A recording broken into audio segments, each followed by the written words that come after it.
स्वागत है मेरे शेरों। आज की सभा प्रारंभ करते हैं। तो भाई देखिए, मैं खजाना खोलने जा रहा हूं।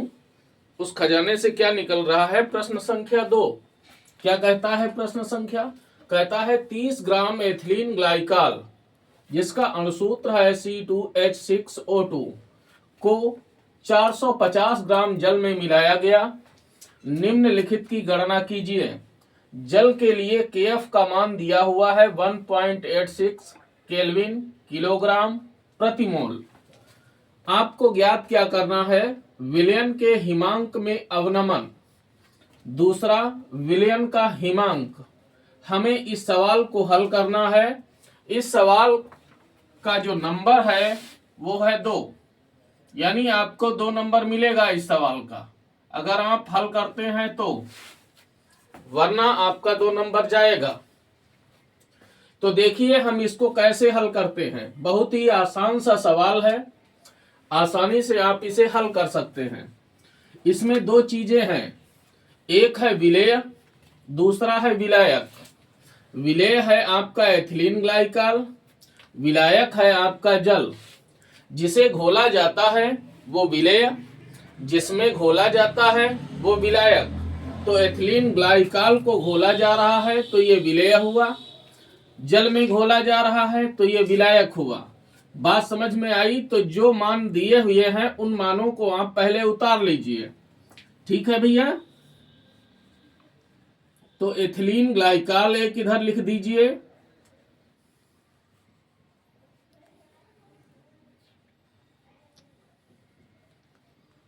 एथिलीन ग्लाइकाल ये क्या है? विलेय है।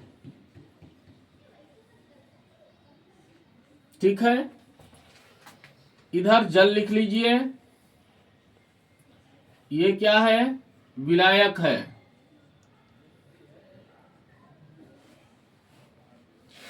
बात समझ गए? 2 चीजें हैं। एथिलीन ग्लाइकाल का द्रव्यमान कितना है? 30 ग्राम है। तो विलेय के द्रव्यमान को स्मॉल w से लिखेंगे, तो स्मॉल w बराबर हो गया 30 ग्राम। खाली जी बना लो, जीएम बना लो, कोई बात, एक ही चीज है। ठीक है, 30 ग्राम हो गया। हिंदी में लिखना चाहो ग्राम, हिंदी में लिख लो। अब हमें काहे की जरूरत पड़ेगी? हमें पड़ेगी स्मॉल m की। स्मॉल m क्या है? एथिलीन ग्लाइकाल का अणुभार है या आणविक द्रव्यमान है, कुछ भी कह लीजिए। तो अणुसूत्र इसका लिख लीजिए C2H6O2। ठीक है, अणुभार इसका निकालिए। कार्बन का परमाणु भार 12 होता है, 2 से गुणा किया तो 12 दूना हो गया 24, प्लस हाइड्रोजन का 1 होता है, 6 से गुणा किया हो गया 6। ऑक्सीजन का परमाणु भार 16 होता है, 2 से गुणा किया हो गया 32। सबको जोड़ लीजिए, 6 2 8 4 12 के 2 हासिल 1, 2 1 3 और 3 6, 62। बात भैया समझ गए? इधर आ जाइए। जल कितना है? 450 ग्राम है। तो इसके द्रव्यमान को कैपिटल W से प्रकट करेंगे, लिख दीजिए 450 ग्राम। ठीक है, जल के लिए मोलल अवनमन स्थिरांक कितना है? 1.86। तो ये KF हो गया। ये क्या है? यह है मोलल अवनमन स्थिरांक 1.86। आप यूनिट चाहे इसका लिखो चाहे ना लिखो, कोई दिक्कत नहीं। आपको निकालना क्या है? कहता है विलयन के हिमांक में अवनमन, यानी आपको डेल्टा TF ज्ञात करना है। यह है आपका फर्स्ट पार्ट, हिमांक में अवनमन।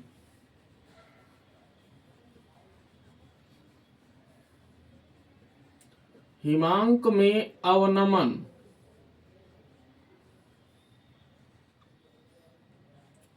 ये है। डेल्टा TF, ये आपको ज्ञात करना है। ठीक है भैया, तो सूत्र लगा दीजिए। m बराबर स्मॉल w गुणा KF गुणा 1000 बटा कैपिटल W गुणा डेल्टा TF। ये सूत्र आपको पता होना चाहिए। तुम्हें निकालना है डेल्टा TF, इसको उठाओ इधर ले आओ, तो डेल्टा TF बराबर क्या हो जाएगा, स्मॉल w गुणा KF गुणा 1000 बटा कैपिटल W गुणा स्मॉल m। मान रख दीजिए, स्मॉल w है आपका 30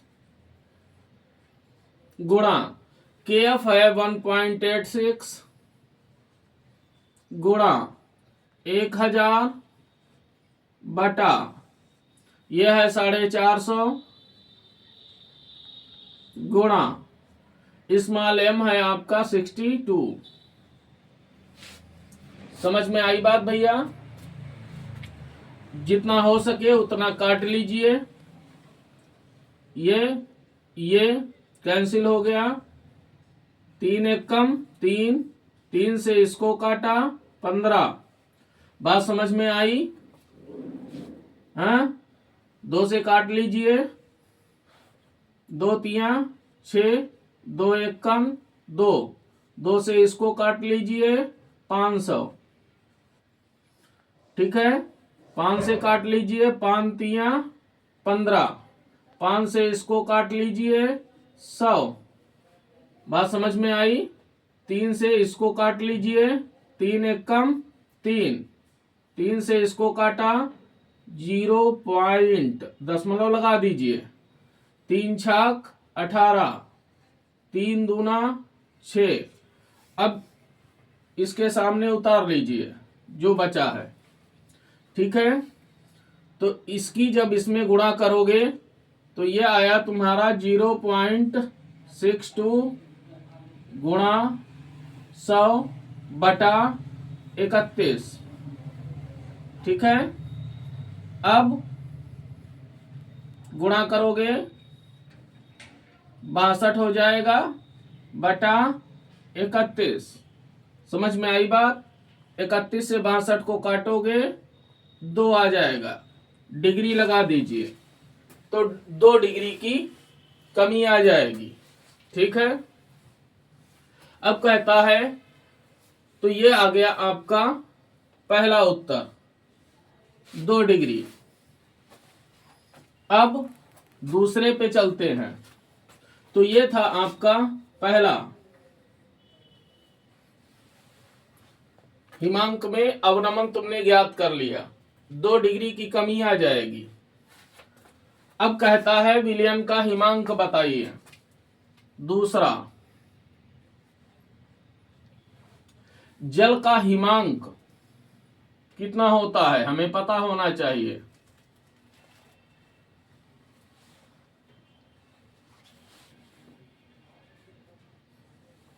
जल का हिमांक 0 डिग्री सेल्सियस होता है।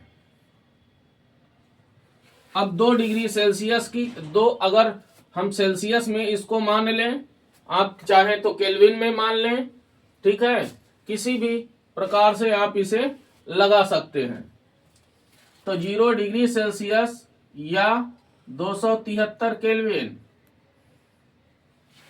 एक ही बात समझ में आई? बराबर। ठीक है, तो ये हो जाएगा 0 से 2 घटाओगे तो 0 माइनस 2, हम दोनों लगा देते हैं, 273 माइनस 2। ठीक है, तो ये आ जाएगा -2 डिग्री सेल्सियस बराबर 271 केल्विन। हमने दोनों निकाल दिए, एक ही चीज। ठीक है, तो ये हो गया, ये था जल का हिमांक। ठीक है, और ये आपका निकल के आ गया विलयन का हिमांक।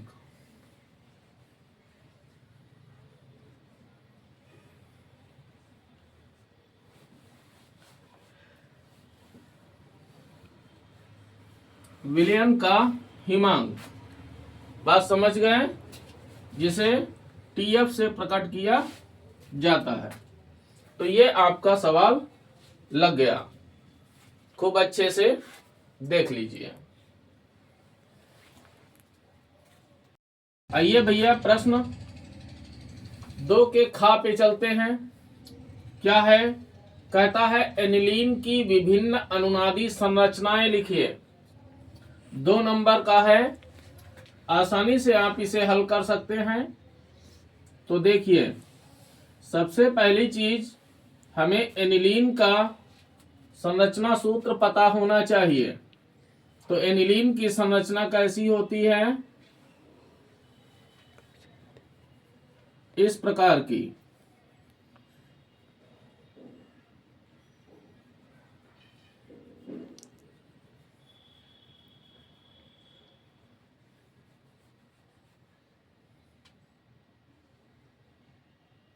अनुनादी संरचनाएं अगर बनानी है तो इस प्रकार से आपको बनाना है। NH2 नाइट्रोजन के पास में 2 इलेक्ट्रॉन पाए जाते हैं, ठीक है, जिसे लोन पेयर बोला जाता है, एकाकी युग्म इलेक्ट्रॉनों का। तो देखिए कैसे प्रारंभ होता है, संरचना का स्थायीकरण कैसे होता है। आपको इस तरह से बंध बनाते हुए,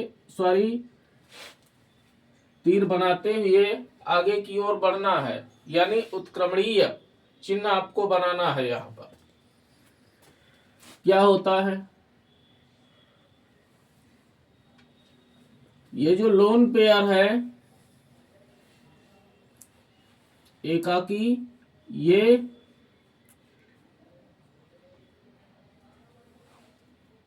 आबंधी इलेक्ट्रॉनों में बदल जाता है, यानी इसकी सहायता से यहां पर बंध का निर्माण होता है। तो देखिए भैया, क्रम से आप समझते रहिए।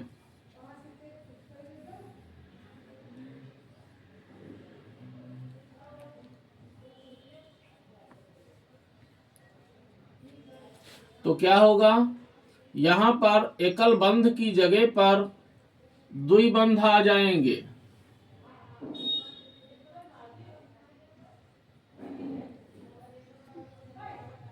द्विबंध आ जाएगा और इसके ऊपर प्लस का एक आवेश आ जाएगा। साथ में क्या होगा, ये जो आबंधी इलेक्ट्रॉन है, जो पाई बंध बनाने वाला था, ये आबंधी इलेक्ट्रॉन लोन पेयर में चेंज हो जाएगा। आप चाहे इसको मान लो, चाहे अंदर वाले को मान लीजिए, एक ही बात है।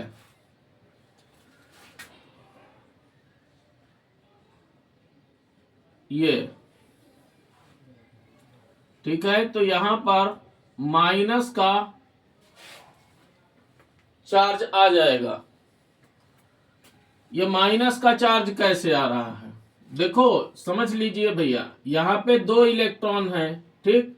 तो जब ये बंध बनाएगा तो एक इलेक्ट्रॉन तो नाइट्रोजन के पास ही रहेगा, दूसरा इलेक्ट्रॉन इस कार्बन की ओर चला आएगा, जिसकी वजह से नाइट्रोजन के ऊपर प्लस का एक आवेश आ जाएगा। अब यहां पर देखिए भाई, यहां पर ये जो एक इलेक्ट्रॉन है, ये एक इलेक्ट्रॉन इस कार्बन का है और इधर दूसरा जो इलेक्ट्रॉन है वो इस कार्बन का है।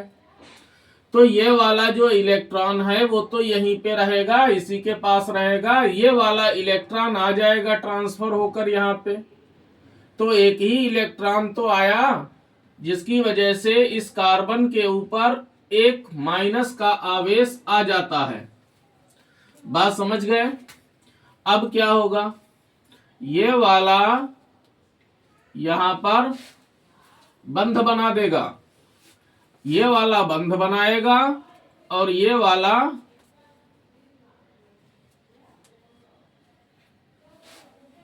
एकाकी इलेक्ट्रॉन युग्म में बदल जाएगा।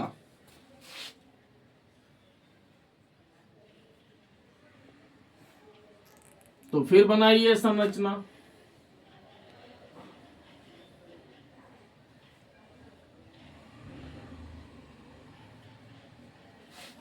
तो ये आप यहां डबल बॉन्ड इसको बना दीजिए।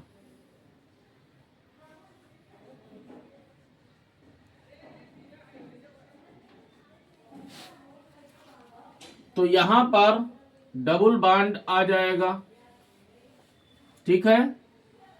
यहां पर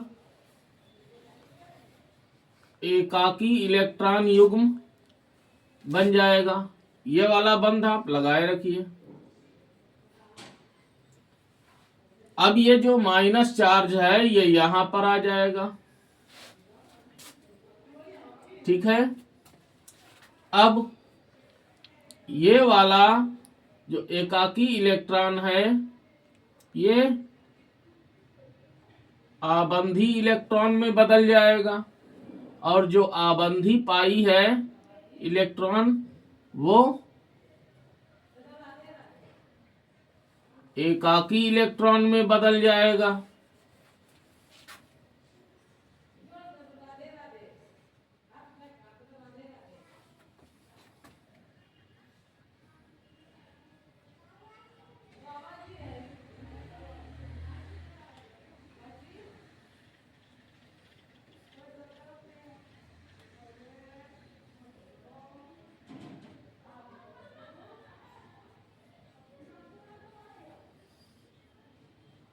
ये हो गया,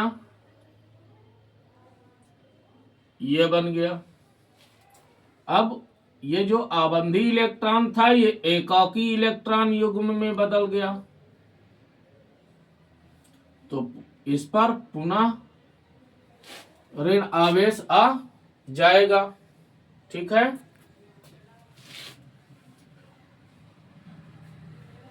अब पुनः अगले पे चलिए, अगला स्टेप।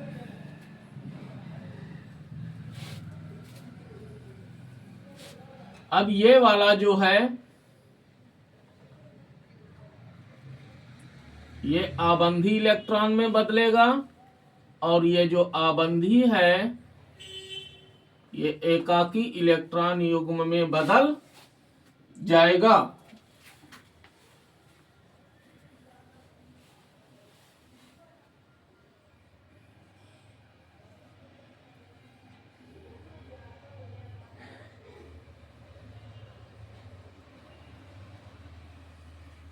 तो फिर यहां पर सिंगल बॉन्ड आ जाएगा और ये एकाकी।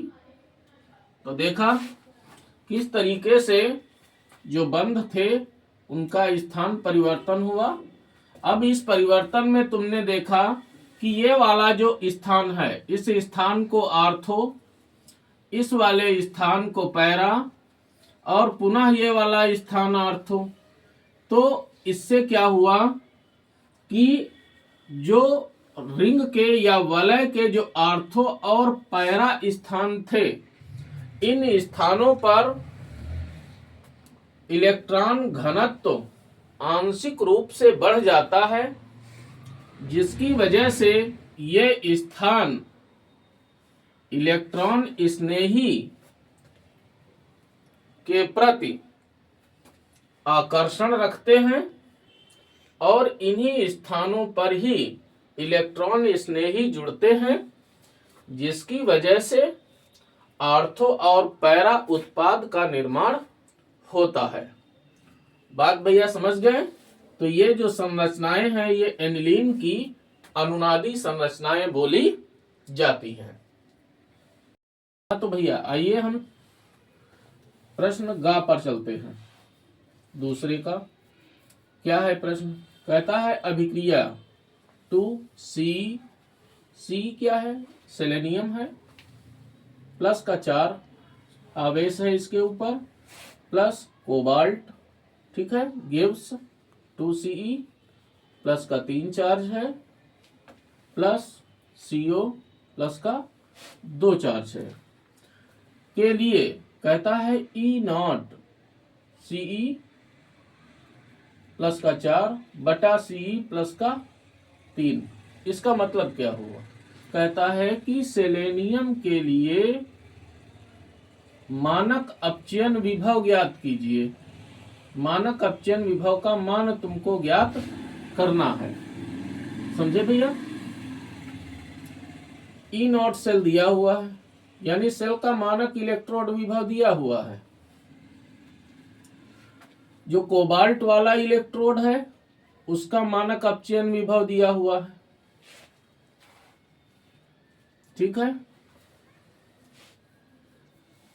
तो आइए हल करते हैं। तो सबसे पहले आप इस सेल अभिक्रिया को लिख लीजिए।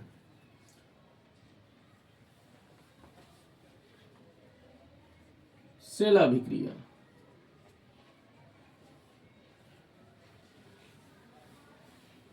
सेल अभिक्रिया ये उतार लीजिए।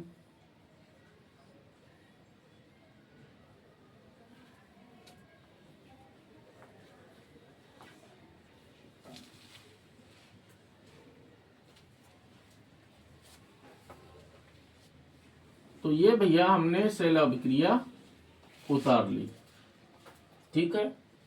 अब इस अभिक्रिया से आपको पहचान करनी है कि इसमें किसका ऑक्सीकरण हो रहा है और किसका अपचयन हो रहा है। तो देखिए भैया, यहां पर सेलेनियम के ऊपर प्लस का 4 आवेश था, घट के रह गया प्लस का 3। तो जितना आवेश है उतनी ही ऑक्सीकरण संख्या भी इसकी है। तो यानी यहां पर इसकी ऑक्सीकरण संख्या प्लस की 4 है, यहां पर है प्लस की 3। तो ऑक्सीकरण संख्या में कमी हो रही है ना। तो जब ऑक्सीकरण संख्या में कमी होती है तो अपचयन होता है। क्या होता है? अपचयन होता है। तो ये हो गया अपचयन।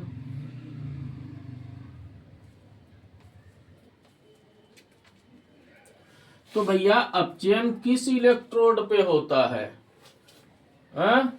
बताइए, एनोड पे होता है कि कैथोड पे?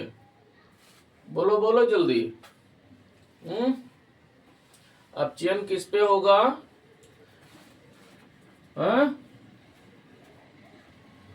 बोलिए।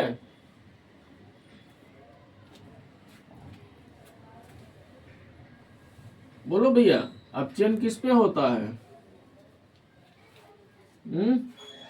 अपचयन कैथोड पर होता है। किस पर होता है? कैथोड पर होता है। इसका मतलब ये क्या है? कैथोड है, ठीक है। इधर आ जाइए भाई, यहां पर देखिए कोबाल्ट की ऑक्सीकरण संख्या क्या है? 0 है। इसकी कितनी है? +2 है। ऑक्सीकरण संख्या में वृद्धि हो रही है ना। इसका मतलब इसका क्या हो रहा है? ऑक्सीकरण हो रहा है। इसका क्या हो रहा है? ऑक्सीकरण।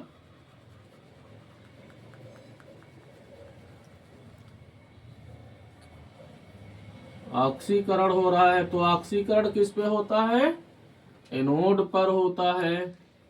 तो जो गैल्वेनिक सेल है उस गैल्वेनिक सेल में ऑक्सीकरण की क्रिया एनोड पर होती है, ठीक भैया। और जो अपचयन की क्रिया है वो कैथोड पर होती है, ठीक है।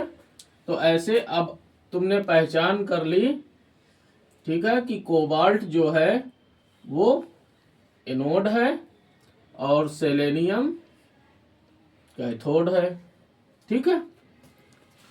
तो ये क्या है? ये है कैथोड। ये क्या है? ये एनोड है, ठीक है।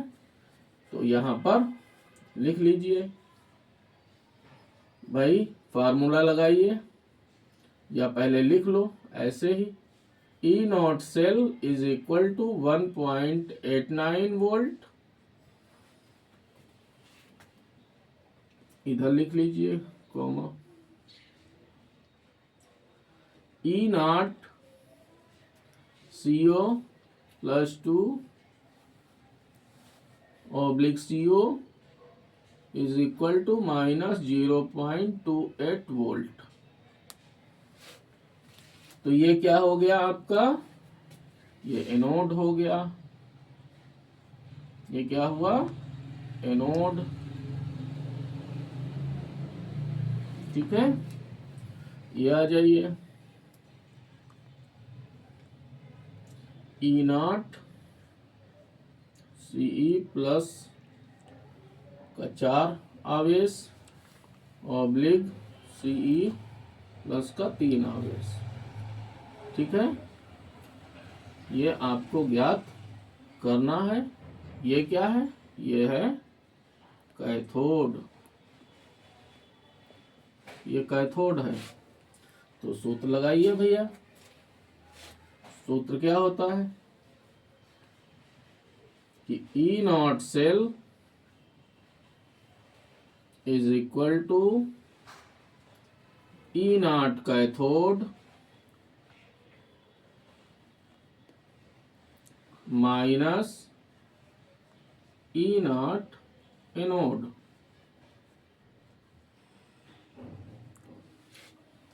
समझ में आई बात। अब ये बराबर या उसी के सामने लिख दीजिए बराबर लगा के। कैथोड कौन सा है, ये वाला है, ये लिख लो कि ई नॉट प्लस का 4 ऑब्लिक सेलेनियम प्लस का 3 minus E naught anode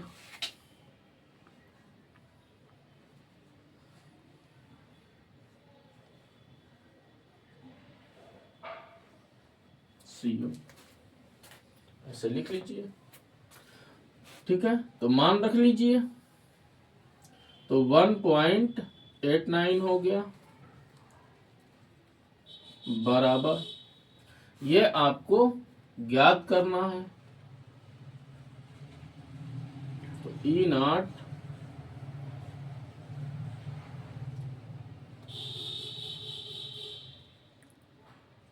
minus, ये मान आपका दिया है तो माइनस, फिर माइनस लगा लिया 0.28। ठीक भैया, तो आ जाइए इधर। हमें 1.89 बराबर ई नॉट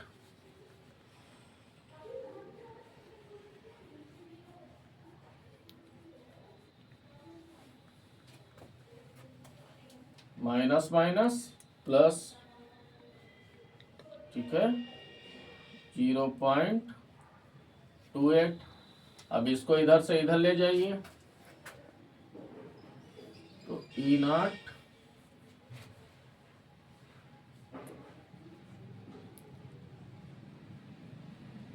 बराबर 1.89 माइनस 0.28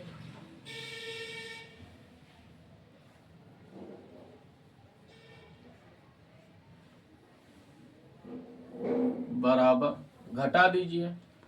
9 से 8 गया 1, 8 से 2 गया 6, ये वोल्ट हो गया। ये आपका आंसर आ गया। देख लीजिए अच्छे से। तो आइए भैया, अब हम चलते हैं प्रश्न संख्या 2 के घ पर। क्या कहता है, कहता है वोल्टेज और फिटिग अभिक्रिया को उदाहरण द्वारा स्पष्ट कीजिए। 2 नंबर का है, बोलिए। उदाहरण सहित इसका स्पष्टीकरण मांग रहा है। तो आइए, कोई बात नहीं, हम हल करते हैं इस प्रश्न को। ये 2 नंबर का है। ठीक भैया, तो वोल्टेज अभिक्रिया क्या होती है? तो देखिए, शुष्क ईथर की उपस्थिति में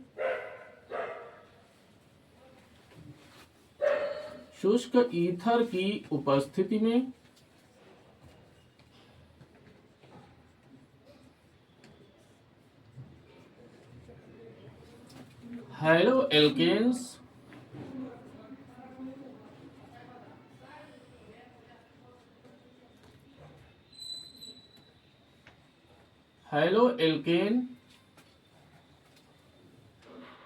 सोडियम से क्रिया करके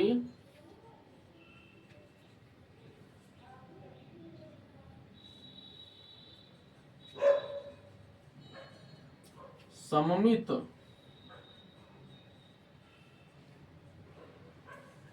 एल्केन्स या एल्केन बनाते हैं।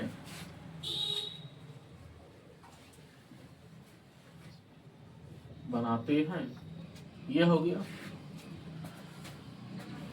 कहता है शुष्क ईथर की उपस्थिति में हैलो एल्केन सोडियम से क्रिया करके सममित एल्केन बनाते हैं। सममित एल्केन का मतलब सम संख्या वाले।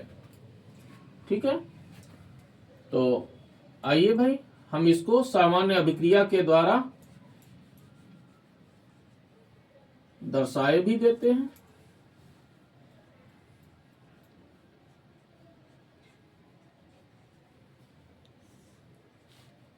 शुष्क ईथर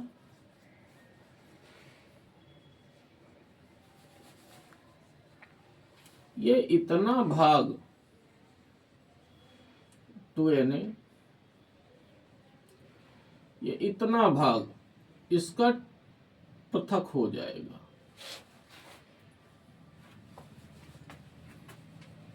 तो ये बन जाएगा R single bond R plus 2NaX।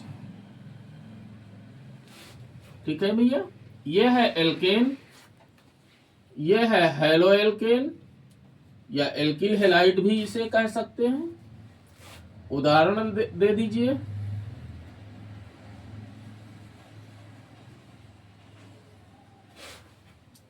उदाहरण दर्शा दीजिए। जैसे हमने ले लिया methyl iodide, ethyl iodide, ethyl bromide, कोई ले लीजिए। ठीक है, हम आसान सा आपके लिए लिखे दे रहे हैं। Methyl iodide plus 2Na plus ICH3 शुष्क ईथर।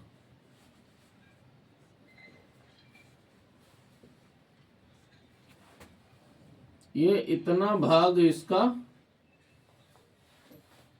पृथक हो जाएगा। तो CH3 single bond CH3 plus 2NaI।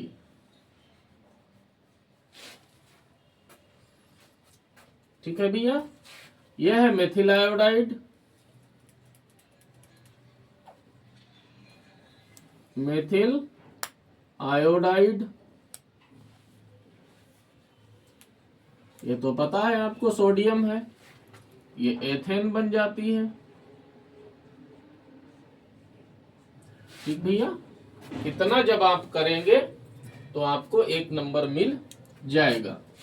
उसके बाद है फिर फिटिग अभिक्रिया। फिटिग अभिक्रिया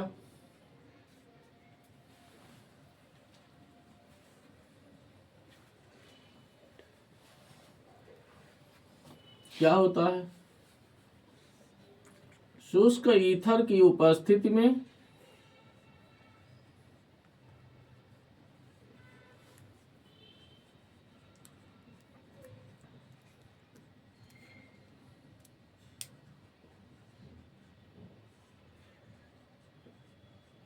हैलो एरीन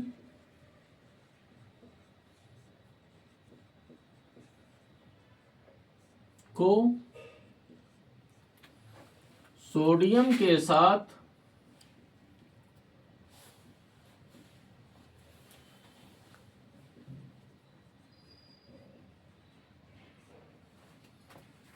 गर्म करने पर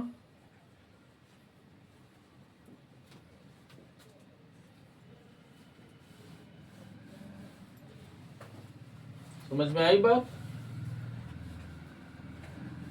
तो सोडियम के साथ गर्म करने पर क्या होगा? बोलो भैया। डाई एरिल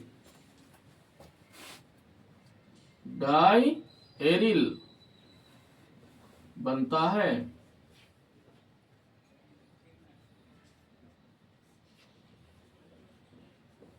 डाई एरिल बनता है। उदाहरण दे दीजिए।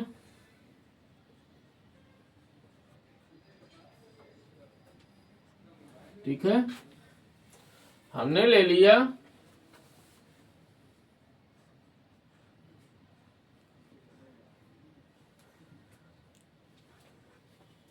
Phenyl bromide plus 2Na plus ये अगला अणु फेनिल ब्रोमाइड का। ठीक है, ये इतना भाग इसका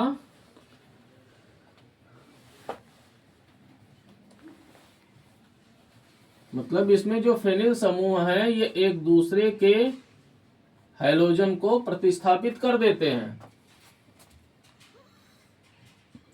शुष्क ईथर गर्म आप करेंगे, डेल्टा बना दीजिए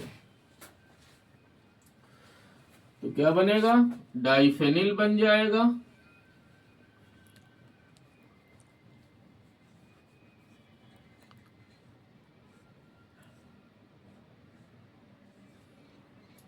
प्लस 2NaBr,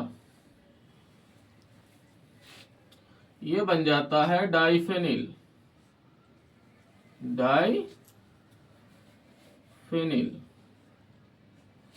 ठीक भैया, यह है फेनिल ब्रोमाइड कह लीजिए, चाहे ब्रोमोबेंजीन कह लो। ठीक है, ब्रोमोबेंजीन कह सकते हो।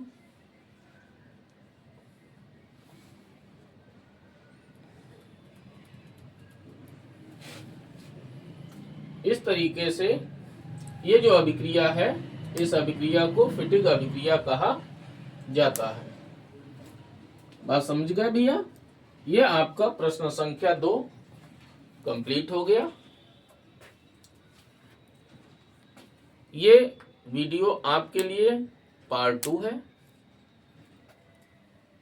नेक्स्ट आपके लिए पार्ट 3 आएगा।